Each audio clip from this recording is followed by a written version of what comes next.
Ada Whitmore heard the horse before she saw the blood.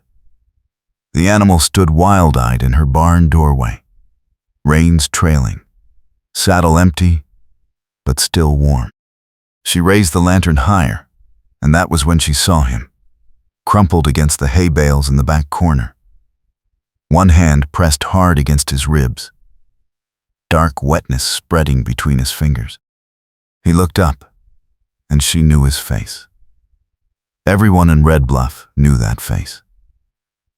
Silas Crow.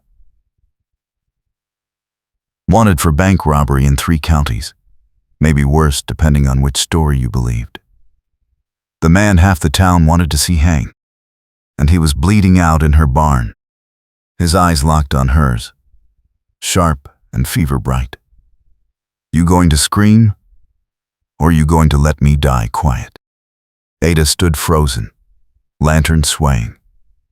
Every sensible thought said run, fetch the sheriff, collect the bounty, save the ranch that way. But something in his face stopped her. Not pleading, not threat. Just exhaustion so bone deep it looked like surrender. How bad is it? Her voice came out steadier than she felt. Bad enough. He shifted and winced. But I have been worse. She should not ask, should not care. But her father had been a doctor before the ranch, and his leather bag still hung by the door. I can stitch it, if you do not bleed out first. Why would you? Because I am a fool. She set the lantern down and pulled the barn doors shut. And because if you die here, I will have a body to explain. Fair reason. The ghost of a smile crossed his face, then vanished under pain. You are Ada Whitmore. Star Ranch. I have seen you in town. You have been watching me? I watch everyone. He pressed harder against the wound. It is how you stay alive. Well, you did a poor job tonight. She grabbed her father's bag and knelt beside him, hands already moving to unbutton his vest. This is going to hurt. Everything hurts. His eyes did not leave her face. Go ahead. She peeled back fabric sticky with blood and bit back a sharp breath. The bullet had torn through his side just above the hip. Ugly, but not fatal, if she could stop the bleeding. She threaded the needle by lantern light. Hands rock steady despite the hammering of her heart. Who shot you? Does it matter? It does, if they are coming here looking for you. They are not. He sucked air through his teeth as she made the first stitch. I lost them 10 miles back. Rode through the creek, doubled back twice. No one followed.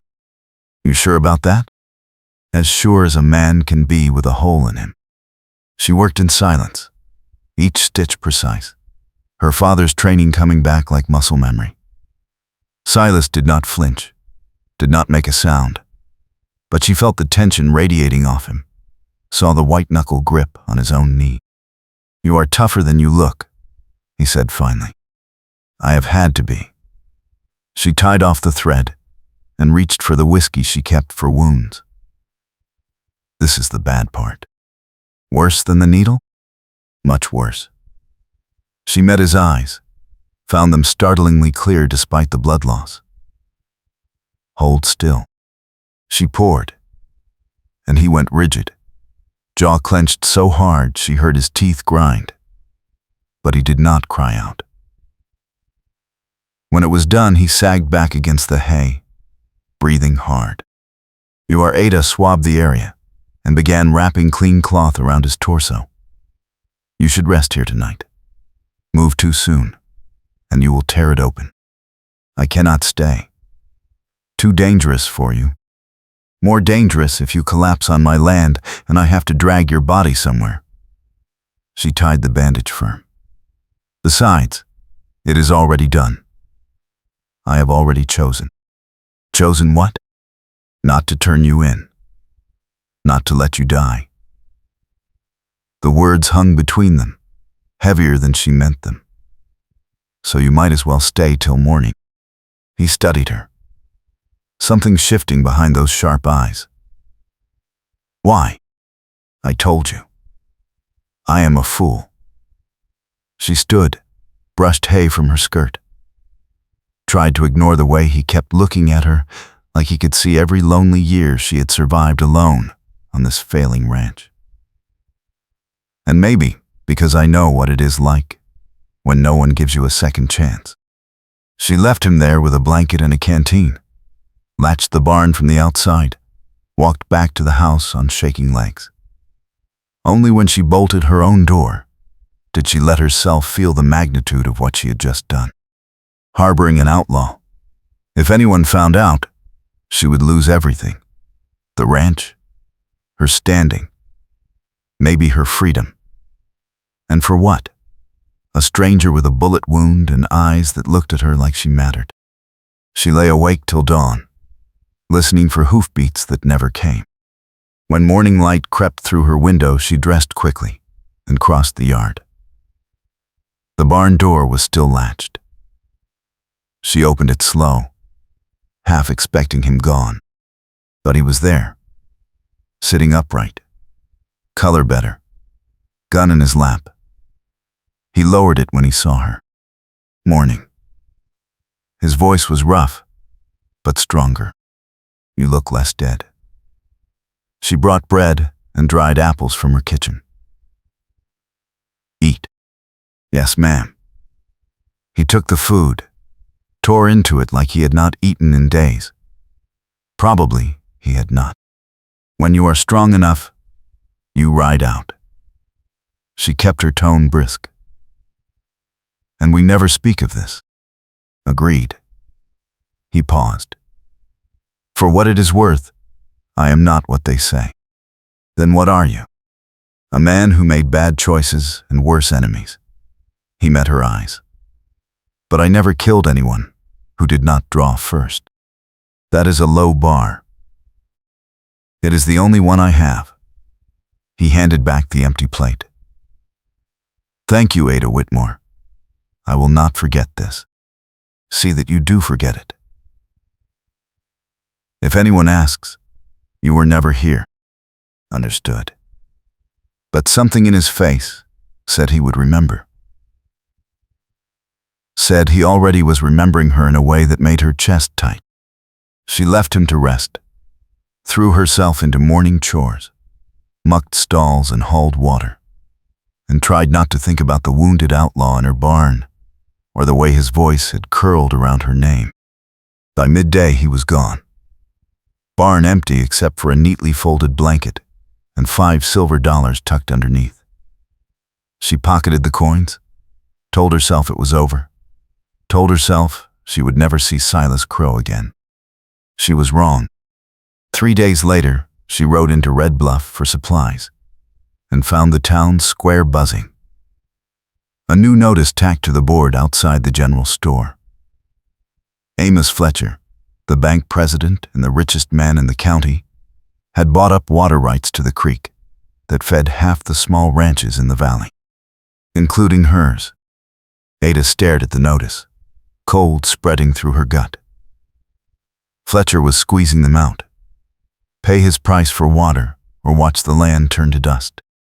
She turned and nearly collided with a man in a dark coat. Careful there. He steadied her with one hand, and she looked up into Silas Crow's face. Clean-shaven now, hat pulled low, but unmistakably him.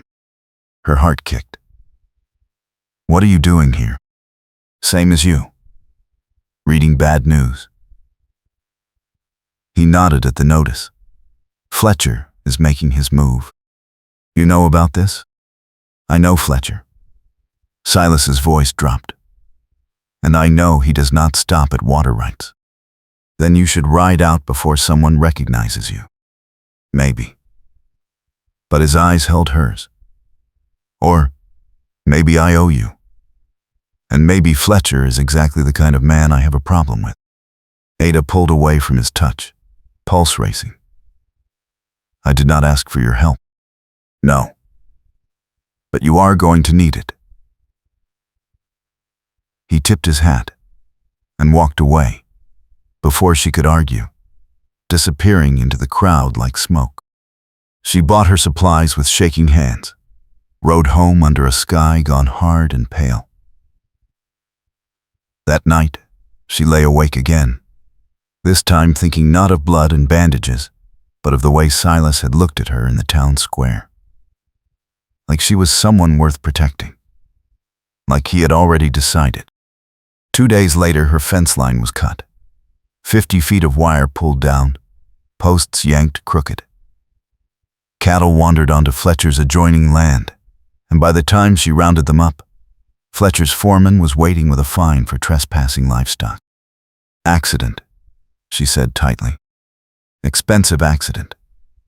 The foreman grinned. Boss says you can work it off.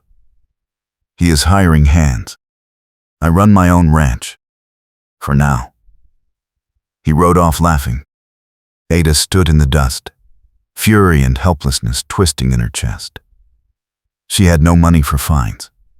No crew to repair fence fast enough.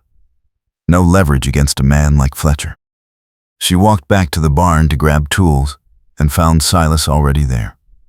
Wire cutters in hand, posts straightened, new wire coiled and ready. You should not be here, she said. Probably not. He did not look up, just kept working. But your fence needed fixing.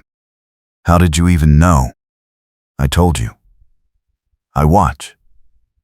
He glanced at her, mouth quirking. Especially now. Why?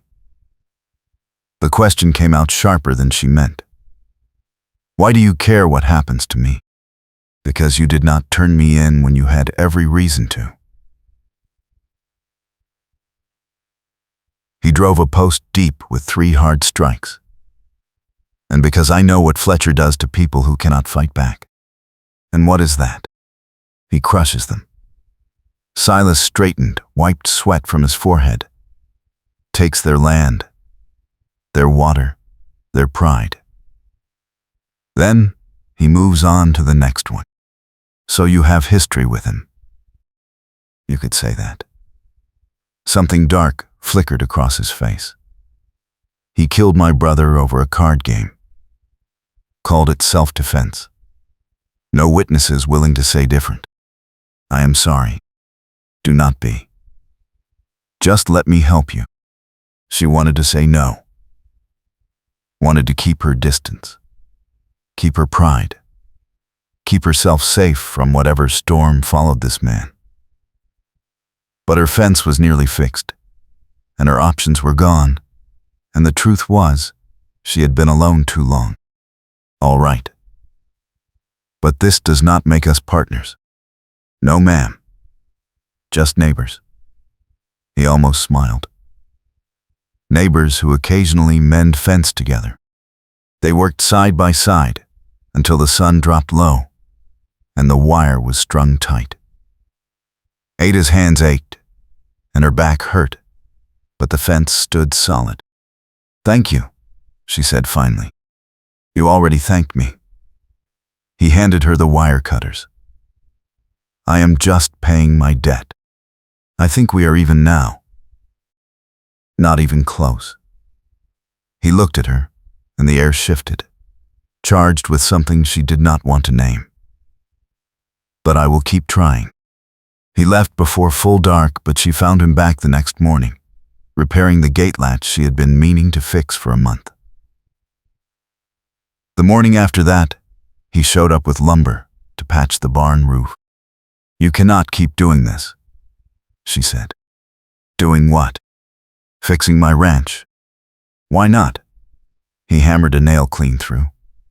You need the help, and I need something to do besides run. People will talk. Let them. He climbed down the ladder, studied her. You worried about your reputation or mine? Both. My reputation is already ruined. He said it light, but she heard the edge underneath. Yours does not have to be. So you will just keep showing up and working for free? Not free. He nodded toward the house. You feed me lunch sometimes. That is payment enough. She fed him lunch. Then dinner. Then he stayed to help with evening chores. And suddenly, it was dark and dangerous for him to ride back to wherever he was hiding. You can sleep in the barn, she said. Just tonight. Just tonight, he agreed. But the next night he was back, and the night after that, until just tonight, became a week and then 2 weeks, and Ada stopped pretending she wanted him to leave. They fell into a rhythm. Dawn chores together. Fence riding, water hauling, quiet meals on her porch. He did not talk much, but when he did it mattered. Small truths traded like currency. He told her about growing up wild after his parents died. She told him about running the ranch alone after her father passed, about the mortgage she could not pay, about the shame of failing at the one thing she had left. You are not failing, Silas said. You are surviving. There is a difference. Does not feel like it. That is because you are doing it alone. He looked at her across the table, firelight throwing shadows across his face. But you do not have to anymore. I barely know you. You know enough. You know I will not hurt you. You know I will work till I drop. You know I would take a bullet before I let Fletcher touch this place. Why? She leaned forward. Why does this matter so much to you? Because you matter.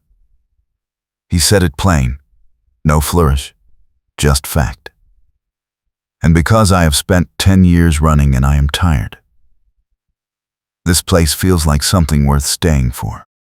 Her throat went tight. You cannot stay. You are wanted. Then I will be wanted here. His eyes held hers. Unless you tell me to go. She should tell him to go.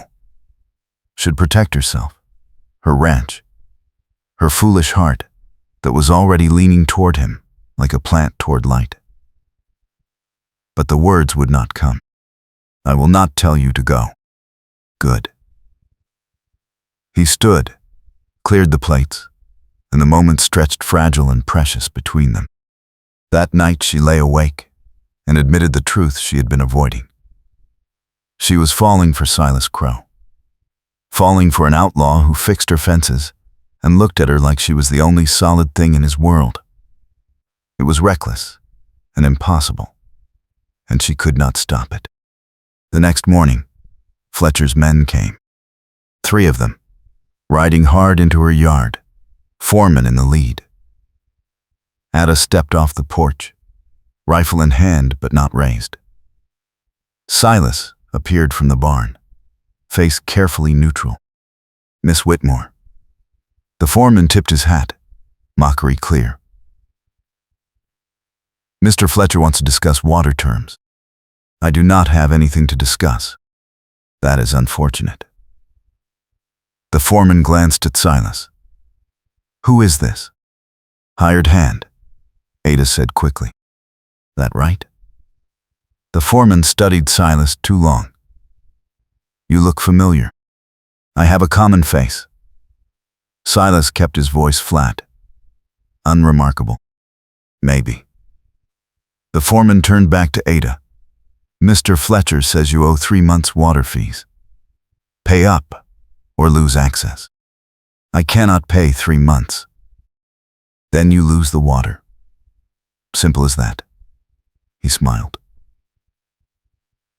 Of course, Fletcher might extend your credit if you sell him the ranch. He is offering a fair price. This ranch is not for sale. Everything is for sale, sweetheart. Just a matter of finding the right price. She is not your sweetheart. Silas stepped forward, not threatening, but immovable. And she said no. So you can ride back and tell Fletcher his answer. The foreman's face went cold. You got a mouth on you, hired hand. Just telling the truth. You want to tell truth? Tell me your name. Does not matter. Matters to me. The foreman's hand drifted toward his gun. Because I am starting to remember where I saw you. Then you should ride out before your memory gets you killed. Silas did not move, but something lethal entered his voice. Take your men and go. For a long moment, no one breathed. Then the foreman laughed, sharp and ugly. We will be back. And next time, we will bring the sheriff. They rode out in a cloud of dust. Ada lowered the rifle, hands shaking. They recognized you. Maybe. Silas watched them disappear down the road. Probably. You need to leave. If they bring the sheriff, if they connect you to the wanted posters, I know. He turned to her, jaw tight. But I am not running anymore. You have to. I will not let you hang because of me. Too late. He stepped close enough she could see the storm in his eyes. I already chose, Ada. I chose you. You should not have. I know. But I did, and I would do it again. Her chest ached. This is madness. Probably. He almost smiled. But it is the best madness I have ever felt. She wanted to argue, wanted to push him away, wanted to do the smart, safe thing. Instead, she reached up and touched his face, rough stubble under her palm, and he went still. If they take you, she whispered, I will never forgive myself. Then we make sure they do not. He covered her hand with his. We fight, Ada. Together. She nodded, throat too tight for words, and for the first time in years, she did not feel alone. They spent the afternoon preparing. Silas checked every gun, every lock, every sightline from the house. Ada inventoried ammunition and food, filled every water barrel, mapped escape routes in her head. When dark came, they sat on the porch, not touching but aware of every breath between them. Tell me something true, she said. What do you want to know? Why you really left the outlaw life? Because I was tired of being the villain. He stared out at the dark prairie. I stole from men like Fletcher. Thought I was some kind of righteous thief. But it just made me another criminal. And then my brother died. And I realized none of it mattered. I was alone and wanted, and there was no glory in it. So you ran. So I ran. Until I found your barn. He glanced at her. Best mistake I ever made. Getting shot? Finding you. He said it quiet, like confession. You looked at me like I was worth saving. You were. You are. I do not know about that. But I know I want to be. For you. She took his hand, laced their fingers together, felt his grip tighten. We will find a way through this. I hope so. Because I am not ready to let you go. They sat in the dark, holding on, and Ada felt something shift in her chest. Trust. Fragile and terrifying, but real. 2 days later, the storm hit. Not Fletcher's men. Actual storm.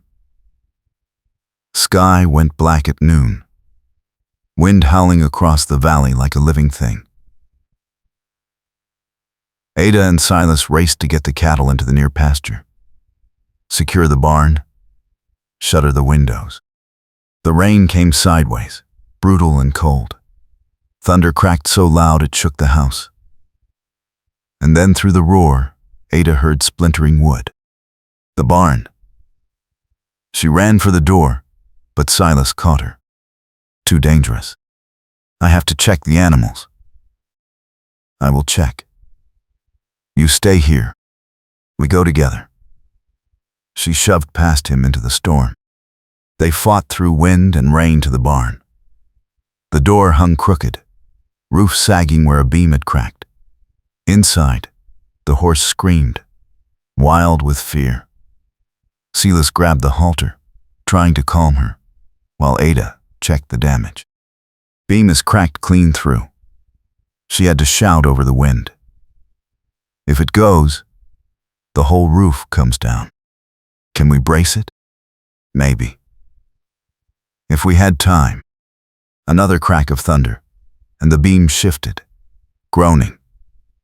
The horse reared. Silas lost his grip, and she bolted, crashing through the broken door into the storm. No! Ada lunged after her, but Silas pulled her back. Let her go. She will be fine. That is my only horse, and you are my only you. He turned her to face him, rain pouring down both their faces. The barn can fall, the horse can run, but I am not losing you. She stared at him, drenched and desperate, and something broke open inside her. All right. They ran back to the house, barred the door, and listened to the storm tear the world apart. When dawn came, the rain had stopped, but the damage was clear. Barn roof collapsed on one side. Fence down in 3 places. Stock scattered. The horse gone. And the creek that fed her water rights had jumped its bank, flooding Fletcher's near pasture.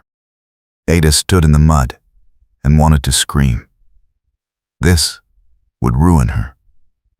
The barn alone would cost more than she had. And if Fletcher blamed her for the flood, he will, Silas said quietly. He will use this to finish you. So I am finished. No. He turned to her, face set. We rebuild. With what? I have no money, no crew, no horse. It is over. It is not over until you say it is.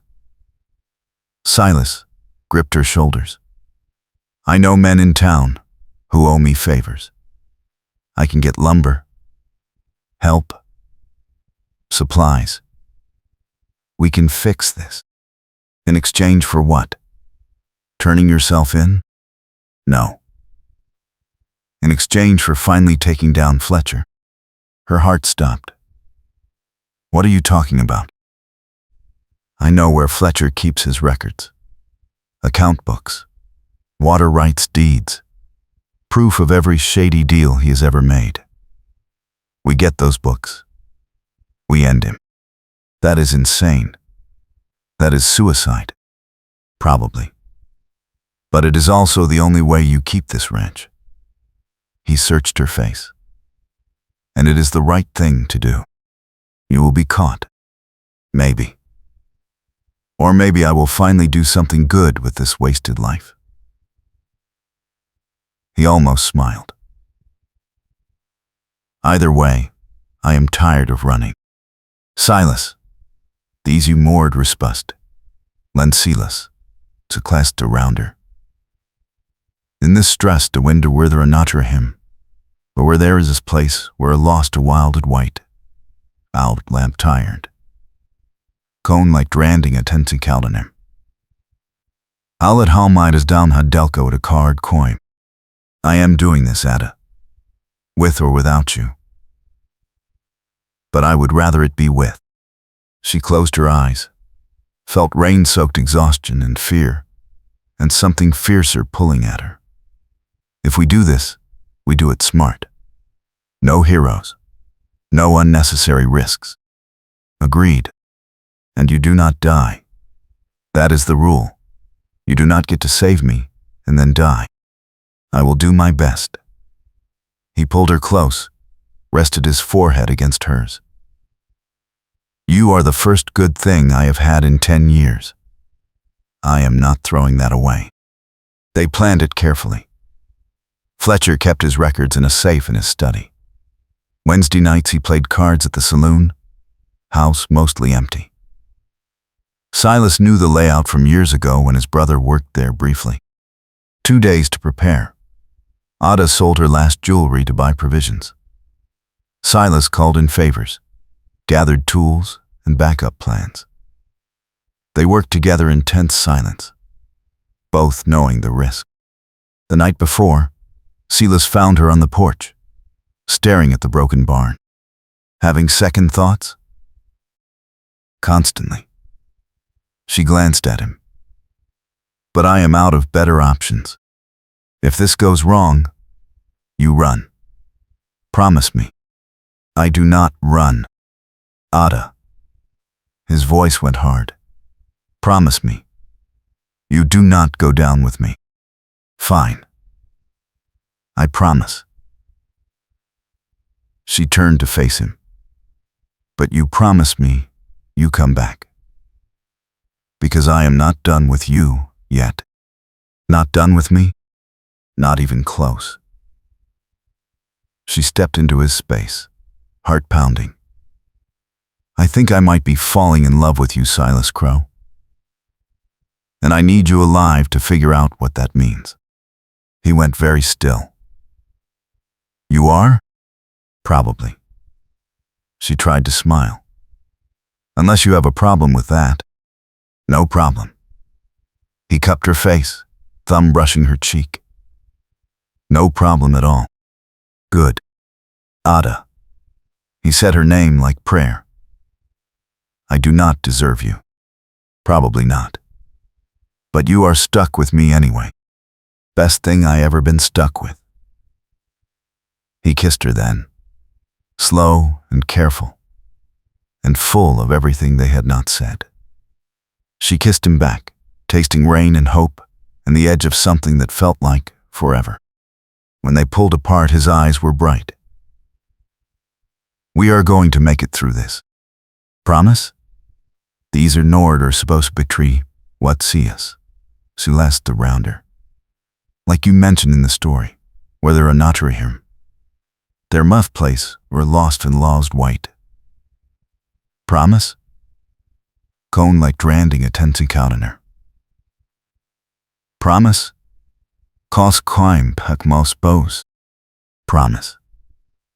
He kissed her forehead. And then I am going to spend the rest of my life proving I was worth saving. Wednesday night came cold and clear.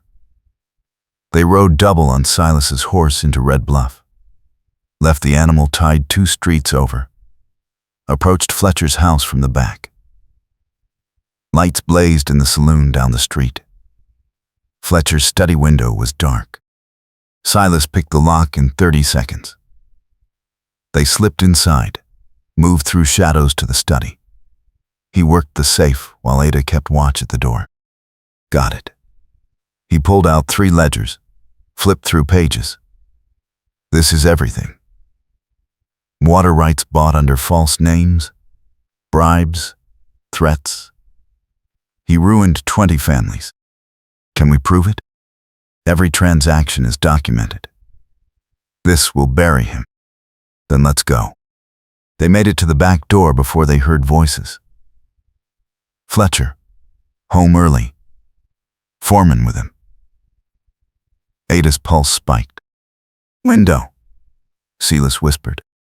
They climbed through, dropped into the yard, ran for the alley. Behind them someone shouted. Then, gunfire cracked the night. Go! Silas shoved her ahead, returned fire blind to buy time. They ran through alleys, vaulted fences, the ledgers clutched tight. More shouts, more gunfire. Ada's lungs burned. They reached the horse, swung up, kicked into a gallop. But Fletcher's men were mounted now, spreading out, cutting off routes. Silas turned the horse toward the open desert, pushed hard. They are going to catch us. Not if I can help it. He rode like the devil was behind them, and maybe he was. They made it 5 miles before Ada saw the dust cloud. Riders, at least 6, gaining fast. Silas. Her voice shook. I know. He pulled the horse up, turned to face the pursuit. Ada, listen. You take the Ledgers and ride for the sheriff in Clayton. 20 miles east. What about you? I will hold them here. Buy you time.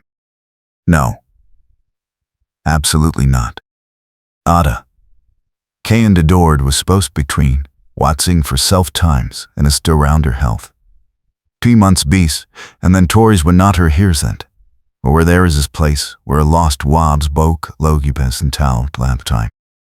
No! She grabbed his arm. We do this together, or not at all. You will die. Then we die together. She met his eyes, fierce and sure. I am not leaving you. He stared at her, something breaking and reforming in his face.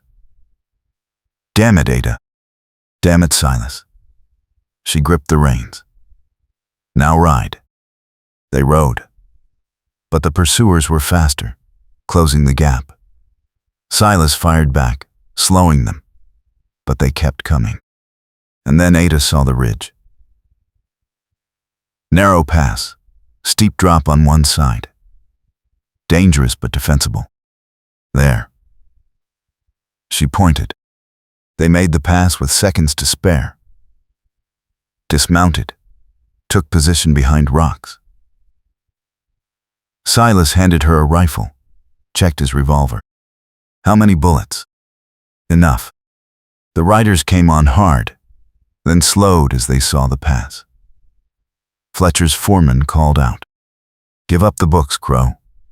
You are done. Come take them. We will kill you both. You can try. Gunfire erupted. Ada fired steady, picking shots, making every bullet count. Silas moved like water, smooth and lethal, and together they held the pass. But they were outnumbered, outgunned. One man circled wide, trying to flank. Silas saw him, shifted to cover that angle, took a bullet to the shoulder. No! Ada screamed. I am fine. He fired back, dropped the flanker. Keep shooting. She kept shooting, tears streaming, hands steady despite the terror. They were going to die here. Together, like she said. But at least they would die fighting. Then she heard hoofbeats. Not from the pursuers, from behind them. She risked a glance back, and her heart leapt. Sheriff Clayton, with a deputy and 3 armed townsmen, riding hard. Fletcher's men saw them too. The foreman cursed, wheeled his horse. Fall back! They scattered into the desert like roaches. Sheriff Clayton rode up, dismounted, took in the scene. Miss Whitmore. Mr. Crow. You two look like hell. We have proof. Ada thrust the ledgers at him. Fletcher's records. Everything he has done. The sheriff flipped through pages, face darkening. This is enough to hang him. Then go hang him. Silas swayed, losing blood fast. Before I bleed out and miss it. The sheriff got Silas back to town, to the doctor. Ada stayed beside him through the surgery, through the fever that followed, through 2 days of touch and go, while the town buzzed with scandal. Fletcher was arrested, his assets frozen, the water rights challenged in court. And slowly, testimony by testimony, the truth came out. Fletcher had murdered, bribed, and stolen his way to power. The ledgers proved it all. By the time Silas woke, Fletcher was in a jail cell, and the town was calling Silas a hero. That cannot be right, Silas said, voice rough. I am still wanted. We're wanted. The sheriff leaned in the doorway. Turns out those bank robberies you were accused of? Fletcher paid witnesses to frame you. We found the proof in his records.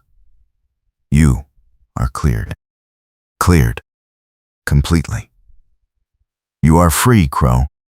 Silas looked at Ada, eyes bright with disbelief. Free?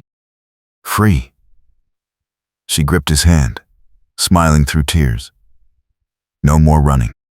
He pulled her down, kissed her hard, and she kissed him back, tasting relief and joy in the future they almost lost.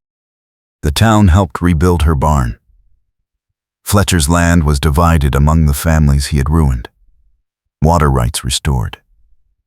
Star Ranch began to thrive, and Silas stayed, no longer as a hired hand, but as a partner. Then, as more. 3 months later, he asked her to marry him on the porch at sunset, ring made from a silver dollar he had carried for years. Yes, she said. Absolutely, yes. They married in the spring, small ceremony, friends who had become family. When the preacher said, "You may kiss your bride," Silas did. Slow and sweet and sure. Afterward, Ada stood beside him watching the sun sink, the ranch solid and safe, the future wide open.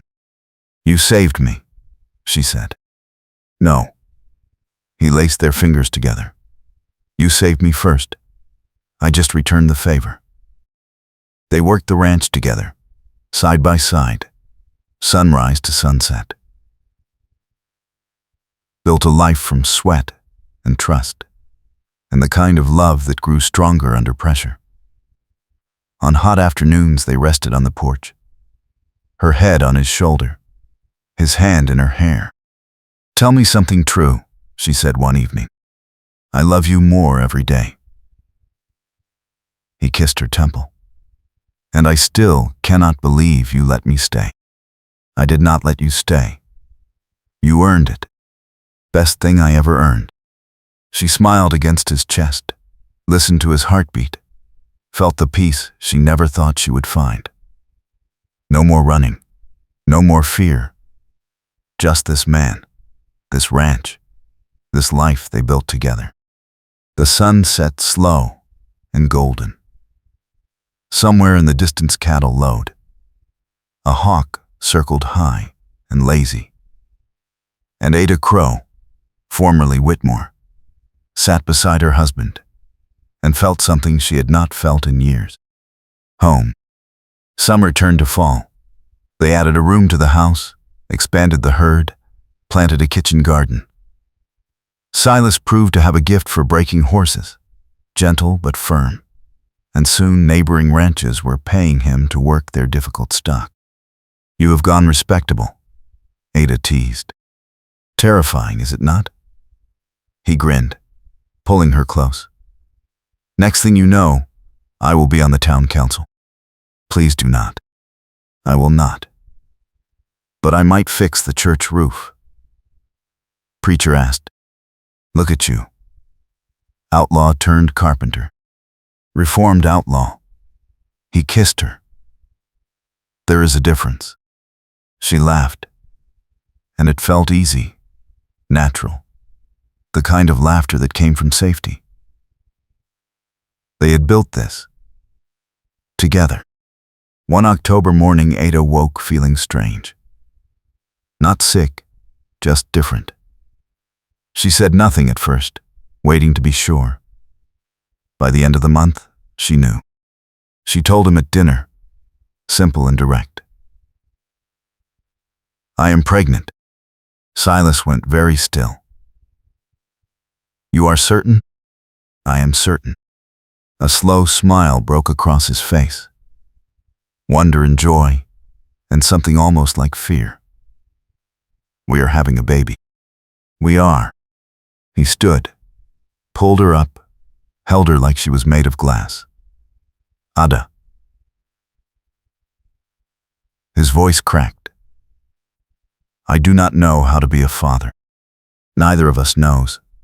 She cupped his face. But we will learn. Together. Together. He rested his forehead against hers. I can do that. Winter came gentle.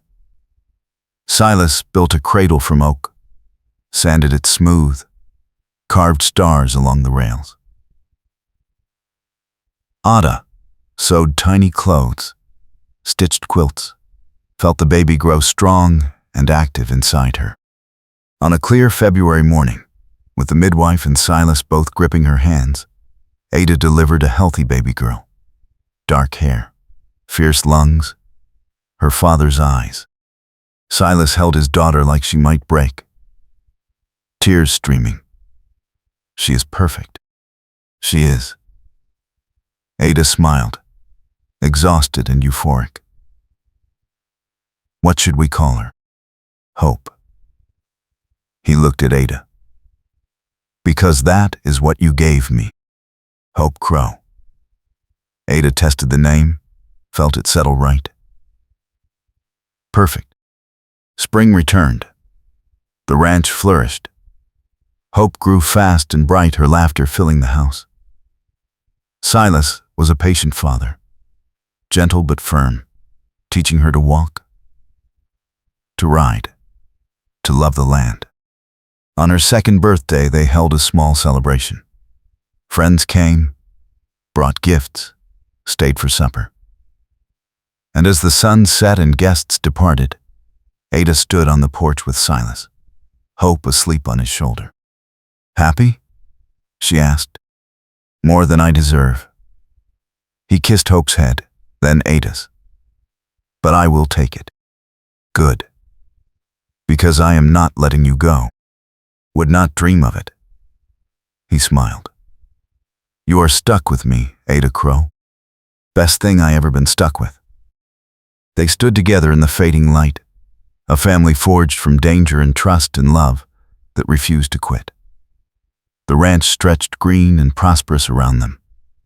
The future shone bright and wide. And Ada, who had once been so alone, felt nothing but gratitude. For the wounded stranger in her barn. For the choice she made. For the life they built together. She had saved him. He had saved her. And together they built something neither could have imagined. A home. A family. A forever. Years passed in the steady rhythm of ranch life. Hope grew tall and fearless, learning to rope and ride before she could read. Silas taught her to track, to mend fence, to treat every living thing with respect. Ada taught her to read by lantern light, to bake bread, to stand firm when the world pushed back. They added a son 2 years later, then another daughter. The house filled with noise and love, and the beautiful chaos of children. Silas proved to be the father Ada always knew he could be. Patient, steady, fierce in his protection, soft in his affection. Some nights when the children slept, Ada and Silas sat on the porch, like they had in the beginning. Older now, weathered by sun and work and time, but no less connected. Do you ever miss it? Ada asked once. The freedom, the open road, not even a little. He pulled her close. Everything I need is right here. No regrets, only that I did not find you sooner. He kissed her temple. But I will take the years we have. We have a lot of years left. Good. I plan to spend every one of them with you. They grew old together on the land they saved. Watch their children grow, marry, bring home grandchildren. The ranch passed to Hope, who ran it with the same fierce love her mother had. And on warm evenings, even in their 70s, Ada and Silas sat on that same porch, holding hands, watching the sun paint the sky in gold and rose. Best decision I ever made, Ada said once. What was that? Not turning you in. Silas laughed, the sound rich and full. Best mistake you ever made. Not a mistake. She squeezed his hand. The best choice. The one that gave me everything. Gave us everything. He lifted her hand, kissed her knuckles, scarred and strong from a lifetime of work. I love you, Ada Crow. I love you, Silas. Always have. Always will.